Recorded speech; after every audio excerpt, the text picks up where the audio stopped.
Hello everyone, this is Pastor Jason Mills, and before I say anything else, let me say Happy Resurrection Sunday to everybody out there. I'm so grateful to be with you on this day. I'm so grateful for everybody who will be tuning in. And so real quickly, I want to go ahead and dive into this word because I'm very grateful and excited about it because this is Resurrection Sunday and there's a message for us in the resurrection of Jesus Christ. And so if you would kindly direct your attention to Luke chapter 24. I'm only going to be reading verses 5 through 7. I think we'll stop there. And I'm reading from the English Standard Version, so bear with me. Verse 5, Luke 24 and verse 5 says, "And as they were frightened and bowed their faces to the ground, the men said to them, 'Why do you seek the living among the dead? He is not here, but has risen. Remember how he told you, while he was still in Galilee, that the Son of Man must be delivered into the hands of sinful men and be crucified, and on the third day rise.'" A lesson I have done before in other places, but I want to do it for all of us here. But I just want to call this, for Resurrection Sunday, I want to call it a room for rent. Because it didn't kill you. It didn't keep you down for long. There are so many things that we are facing as Christian people, as God's people, synonymous with his suffering prior to the cross, prior to the burial, and of course prior to the resurrection. And so right here in this text, in this passage, of course, Mary Magdalene, Mary the mother of Jesus, Mary Magdalene are going to the tomb of Jesus. And of course they're seeing that the stone has been rolled away. And now at this point, the angels have, who rolled the stone away have sat there and waited on them. And of course they're afraid because you saw an angel. You might be like, oh my Lord. It'd be very scary to see back then, even now. And so the guards, of course, as you see in other gospels, will say they became as dead men. They just shook and they were like, oh my God. And then they just kind of fainted. But Mary, she just kind of, bowed her head because she realized that the divinity of the angel's countenance and everything. But the angels asked them a really interesting question. It says, "Why do you seek the living among the dead? He told you back in John 2 and 19, you destroy this temple and in 3 days I will raise it up. I told you I'm going to get up. I told you that." Now, when Jesus got buried, when he got crucified, when he was, delivered into the hands of everybody, of course, they're explaining that to him, that the Son of Man must be delivered into the hands of sinful men and be crucified and on the third day rise. They're saying, look, all that stuff that happened was a part of the plan. That was all a part of the plan.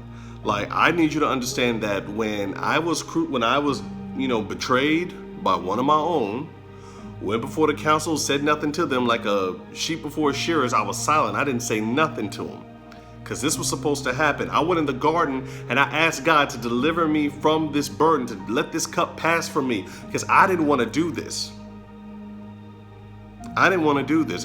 Jesus literally said, let this cup pass from me because he didn't want to do this. And understand something.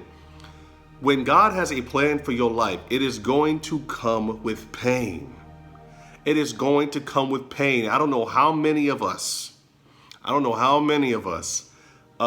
could follow the plan of God if he showed us how much pain it was going to cause us. How many friends would turn their backs on us. How many friends flat out wouldn't be there for us. Because remember what happened in the garden. Jesus was praying. He was crying. He was sweating. Like, that was an intense prayer. Like, if your sweat is coming out of you like blood, oh my God, that's one intense physical prayer. And he asked his disciples, just watch with me. They couldn't even do it. You're gonna have people who ain't got time for your problems and your stuff. But I really want to call this a room for rent because when Jesus got killed, When Jesus was killed on the cross, he got up there on the cross, he made his sacrifice for us, he broke his body for us, he shed his blood for us. He got up there and he was just, crying out, saying, my God, why have you forsaken me? Taking on the sins of the world and actually bearing the burden. That's one thing we really just like to overlook a lot of times. He bared the burden of God turning away from him. Y'all ain't trying to feel that. He saw all of this in the garden and said, God, I don't want to do that. I don't want to go through the process of having you turn your back on me. The same God who said, I will never leave you nor forsake you. You sat up here and forsook me. He bore that burden. That's a lot to go through. Whoever's watching this, I don't know who's watching this or what you're going through, but you've probably been through a lot too. You're probably still going through it even right now. But there's more to this story, this resurrection story, because keep this in mind. He went through all of this. He said, God, get this burden away from me. How many of y'all have prayed that God would take a burden away from you and God said no? He said, no, I'm going to give it to you because there's a reason why I need you to bear this burden. There's a reason for this. It ain't just to give you some glory, because Jesus did get glory later, but we're not there yet. But this is for you to also bless somebody else. Even if all they do is see what you went through and how you came out of it and were delivered from it, that is how I'm going to bless them. All right, so keep this in mind. Jesus went through all of that. People calling him out of his name. Can y'all just imagine that? You about to make this sacrifice for somebody. For a world of people that you haven't even met yet. Thousands of years, down the line. You ain't even met them. But then, you get betrayed by one of your own. All your friends pretty much turn on you. Because the ones who didn't betray you just flat out ain't got time for you. They don't want to deal with you. They say they love you, but they slept on you. And somebody can relate to that. Somebody that been slept on by people who allegedly love them. But, we ain't going to get into all that. But he did that. They allowed him to be taken. I know Peter cut off the man's ear, but the rest of them just kind of just let it happen. But Jesus was like, no, man, this is a part of the plan.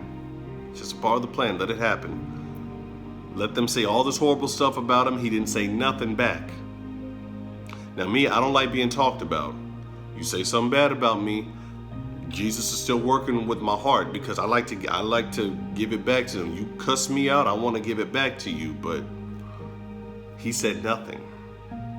Took the abuse. Took all that pain.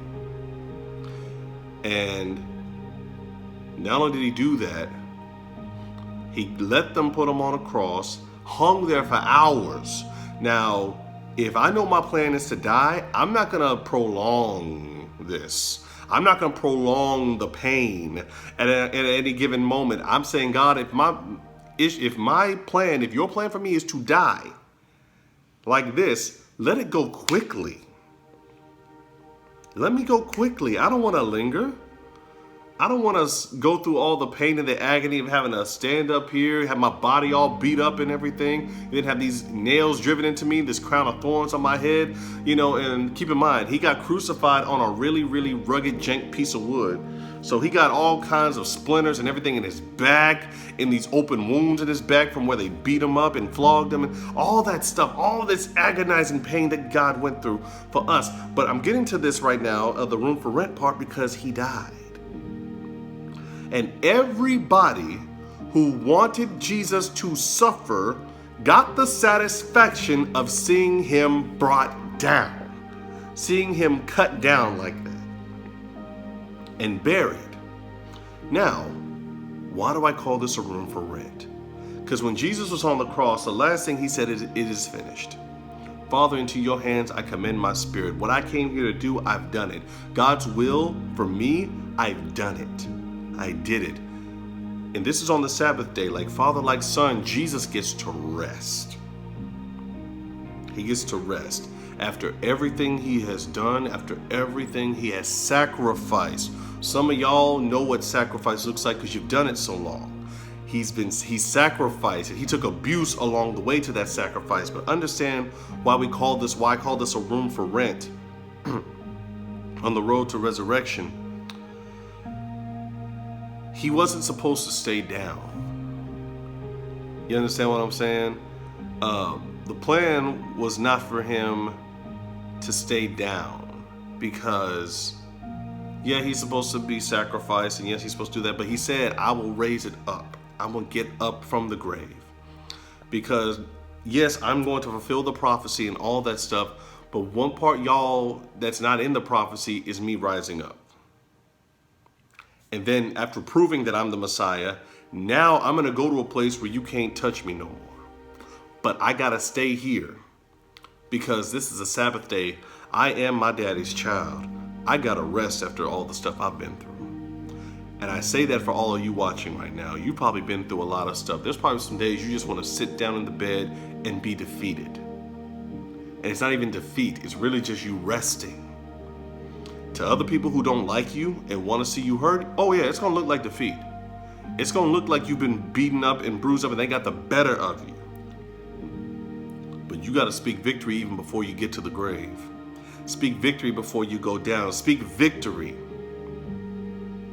Because like they said to them in Luke 24, it says, you remember what he said? He claimed it. He verbally spoke it. There's victory out there for you, but you got to speak it. You got to have the faith to say, you know what? You're going to probably, beat me up, beat me down or whatever, but I'm going to get back up. And now I'm going to get back up. I'm going to get back up in such a way to where you can't even break me anymore. But everybody got to rest. After God created the heavens and the earth, and back in Genesis, on the Sabbath day, he rested. Everything he did, that he looked at, he said, okay, that's good, that's good, that's good, that's good. It is good. And he's like, on the Sabbath day, I rested. This is the Jewish day of preparation. And once again, just like when Jesus goes down, when he dies, this is a Jewish day of preparation. Not even supposed to be working. And this is the part that actually kind of angers me a little bit, because his burial was even rushed. They didn't even have time to bury him properly.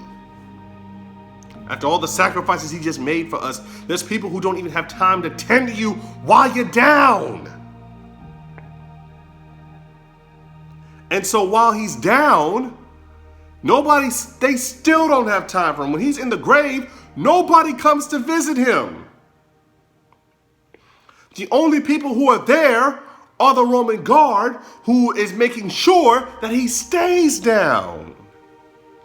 There are people out there who really just cannot stand your guts, can't stand no part of you, that will make sure that you stay down. They will try to keep their foot on your neck just to keep you down and keep you subservient to them. But this is a room for rent. Don't forget that. Even if they get you down, you're not out yet. You're not out yet. Because you spoke victory before the grave. You spoke victory before you went down. You spoke victory in Jesus' name. Because synonymous with his getting up, you're going to get up out of this funk. I know you're probably going through right now. You're probably in bed depressed. You're probably upset. I don't know what it is that you're going through, but you ain't got it. You can't stay down. No, you're a child of God. You're a Christian man. You're a Christian woman. You're a Christian boy, girl, whatever you, or wherever you are in life, wherever you are in this world, you don't get to stay down. It ain't destroyed you. Oh yeah, it's killed you, but it didn't destroy you. Understand the difference. Killing you means that, I extinguished your life or whatever. Destroying you means I just completely obliviated you. Like there's no remnants of you even left yet. Jesus' body was beat up, but it wasn't destroyed. His body was killed, but it wasn't destroyed. It did not destroy you yet. If you're seeing this video, if you're looking at this video, it did not kill you. Your down place right now, the down space you're in, the rock bottom that you're in, because keep in mind, Jesus was placed in a stone tomb. He was literally at rock bottom. If you're at rock bottom, you're not going to stay there. You're not going to stay there. If anything, if you have a prayer that you want to pray right now, you want to pray that God resurrects you? Yes, resurrect me. But one thing I would even pray is, God, send some angels to roll away this tomb that's getting in the way of me getting up and getting out of here. Because the resurrection wouldn't even be believed if the stone was still there. And the people who are expecting you to succumb to everything that you go through and everything that you've been through, they're going to marvel at it. They're going to go crazy. They're like, I thought that would have killed me. I would have been down for the count, down and out. But when they see you get up, when they see the stones have been rolled away from the tombs and the places that were supposed to keep you hostage, they're going to marvel at that. They're going to probably be afraid, especially your enemies, because they are invested in your failure. They're invested in your death. But not now. This is a room for rent. You don't get to stay down. You don't get to lay there forever, because Jesus, when he was down, he was only down for one day. He was down for one night, one day, one whole day, one whole 24 hours. He was down. And some of y'all probably need to take some down time. Whatever you're struggling with, whatever it is, Jesus has victory over it. You spoke victory over it. But here's the thing. It's a lot to deal with. Lay down. It's okay to be defeated momentarily, or at least look defeated momentarily. But you got to take some time to be down. You know, they say when life gives you lemons, make lemonade. No, hold your lemons for a little while. Hold your lemons. That's a sour time in life. You might be going through it right now, but you're going to get up. That's the beauty about Resurrection Sunday. Christ went through all of that and still got up. Even after he was brought down, he got up. If you've been brought down, you can still get up. It ain't too late. While there was blood in your veins, while there's air in your lungs, while you still have your place in Christ Jesus, you can get up from anything. Anything in this life that brings you down, you can rise up, because anything you're struggling with, everything you're fighting with, God has already defeated it. It did not destroy you. It did not destroy you. And because it didn't destroy you, you don't have to put on a charade of destruction. You don't have to do that. You can take some time to rest. I strongly suggest taking time to rest. Don't try to play this strong Christian person and act like nothing phases you. If Jesus allowed himself to die after everything he went through and all the abuse he took, all the struggles that he went through, you can take some time to just rest. It could just be one day where you just rest and cry, lay down, be broken. Because keep this in mind, when Jesus went down, all the abuse stopped.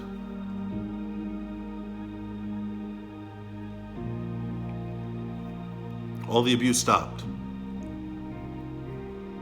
They couldn't hurt him once he went down. He rested. And when he got up, he got up with more power than he ever had before. He was shining like he never shone before. That could be you. That could be you. Regardless of what it is that you've been through, you can still get up from it. Just understand, your down spot right now, you ain't meant to stay there. You're living. You're not going to be amongst the dead. It didn't destroy you. Why should you look for, if anything, tell the people who love you, who actually want to see you get up, why they're gonna come looking for you in that down place, and they're not gonna find you there anymore. Why should you look for the beaten? Why should you look for the victorious amongst the beaten? Don't look for the victorious amongst the defeated. You're victorious. You're not destroyed. You're not defeated. You just had to take some time to rest. But once you've rested, it's time for you to get up. It's time for you to get up, baby. You don't get to stay there forever because you're not beaten. If you see this video, I don't know what it is you're carrying, what you're going through, what you're dealing with. Get up! Because the time for resting is over with. The resurrected King is going to resurrect you, whether it be your marriage, your finances, your ministry, your life. He's resurrecting you even right now. That place you're in right now, that rock bottom space, That's only temporary. Get up, because he's giving you that power. 1 Timothy 1:7 says we were not given the spirit of fear, but of power, love, and sound mind. Oh my God, it's time to get up. I know you rented this room, but this ain't your dwelling place. No, it's time for you to get up. I don't know what you've been dealing with. I don't know what has brought you low in life, but now it's time for you to resurrect yourself. It's time for you to get up. The angels have already come down and they rolled away that stone, y'all. They rolled away that stone. It's time for you to get up, get out, and get something. It's time for you to get up. Because that room that you're in right now, that space you're in, that's temporary. That's for rent. You paid for it with your sacrifice, the way Jesus paid for it with his blood. He paid for it with his sacrifice. He paid for it with his ministry. You paid for it already with your pain and with your tears. You've paid for it already. Now it's time for you to get out of there. Don't stay down there no more. It's Resurrection Sunday. Even if it's on a Monday, Tuesday, even if you see this on a Monday, Tuesday, Wednesday, Thursday, Friday, or Saturday, that today is your resurrection day. Get up. Because whatever you're going through, whatever you're facing right now, it didn't destroy you. It just brought you down temporarily. But you'll get back up because you belong to a man who could not get conquered. You belong to a Christ. You belong to a God who conquered the most conquering agent in the world, which is death. He conquered death. He conquered the grave. So you can conquer everything that tries to kill you. Thank God that he got up. Thank God that he turned destruction into a temporary place. Thank God for that. May God continue to bless you and yours. Until we meet again, I love you all. I'll see you next week. Happy Resurrection Sunday. Hello, everyone. I pray that message really hit you the way that it hit me. Oh, my goodness. So, hey, remember, comment, like, and subscribe to see more videos and more inspirational messages from the ETC Church, all right? We are God's people doing God's will, God's way, all right? Love y'all.